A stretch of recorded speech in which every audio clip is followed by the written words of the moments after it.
Hello and welcome to another episode of Red Couch Chronicles. Now, I remember a few years ago when I was getting my master's degree, one of my favorite classes was with one of my favorite professors. And the thing that made him so interesting to me was that he would pose these awesome questions that would cause us to think and stir us to debate one another and come up with these different philosophical answers. And one of the questions that he used to ask us, one which now as I've gotten older, I realize is one of those questions that professors ask you to get debates going in their classroom. But the question that struck me the most was this: if a tree falls in the forest and no one is there to hear it, does it make a sound?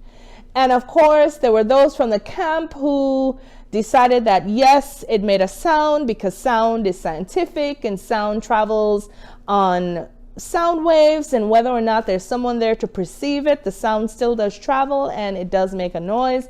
There were others from the camp that said, well, if there's no one there to perceive it, was there sound in the first place? And as a matter of fact, did the tree even fall? And so we would go on for, the 40 or 45 minutes for the class. And as we discussed this question, he would tell us how different our views were. And of course, under which philosophy our answer fell. And so I just always found that so interesting in answering that question. Now, here's the analogy, and I will pose this question to you. And before I do, I know you're wondering, yes, I have some company with me today on the red couch.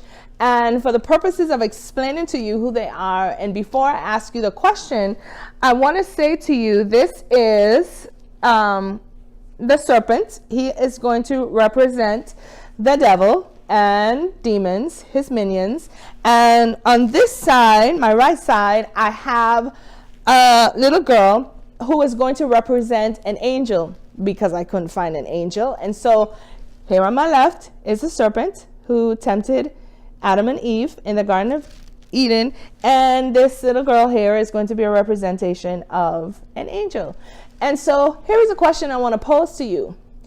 If you committed a sin, let's say it's a private sin. Let's say it's a sin that you commit behind closed doors by yourself. I'm not going to spell it out, but let's form a picture in our mind. If you were to commit that sin and there was no one in the room to see you committing that sin, did the sin actually happen? Now, if you're in the room with yourself, you can always say, yes, I did it. I know I did it. But if there's no one there with you, the answer would be, no, I didn't do it. I don't do that. What are you talking about? Because there was no one there to see you. But guess what? You are never alone. Because even though we live in a physical world, guess what? We are always surrounded by a spiritual world. And so in understanding that you are never alone, I want to explain to you and think about it this way. On one side, you will always have your angels, your guardian angels, looking out for you and saying, don't do that, don't say that, don't think that, just whatever you're doing, just stop. Guardian angels, yay, hello angels. And then on the other side, as we have seen in many TV commercials, you have the devil on one shoulder and the angel on the other shoulder. The devil is on your left and he's whispering, yeah, you should do that. Yeah, you should say that. Nobody's going to know. What are you doing? Just do it, do it, do it. Just do it, do it. Okay?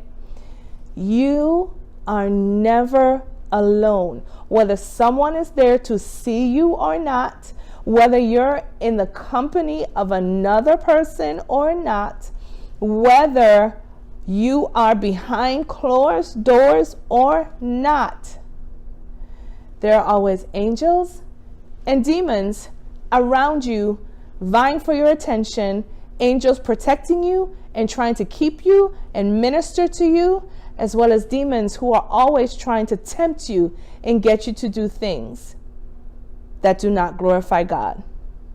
So I want to say this to you before I leave.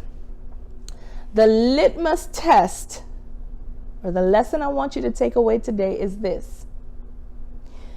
Anything that you're ever going to say that may give you pause, or think that would give you pause, or do that would give you pause, the litmus test is this. Would I ever do, say, act, or behave that way if I was in the presence of God the Father? If I was in the presence of Jesus the Son? If I were in the presence of the Holy Spirit physically standing in front of me, would I do those things? Would I say those things? Would I act that way? Would I give credence to the devil and his minions? Or would I honor God? And would I make sure that in everything that I do, he gets the glory? You see, we were put here on this earth. Whether some of us believe it or not, there are those who do, there are others who don't. I'm not here to debate which is which. Whether you believe it or not, we were put on this earth with the purpose that he has given us to glorify God.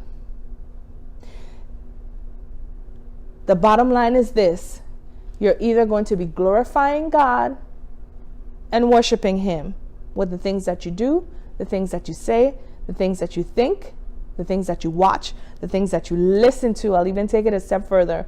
Or you're going to be glorifying and worshiping the devil. What say you, beloved? Which side are you on? Please be sure to comment in the comment section below. Please be sure to subscribe to my channel and like and share these videos. And until next time, I will be here on this red couch waiting to see you again soon. Thanks so much.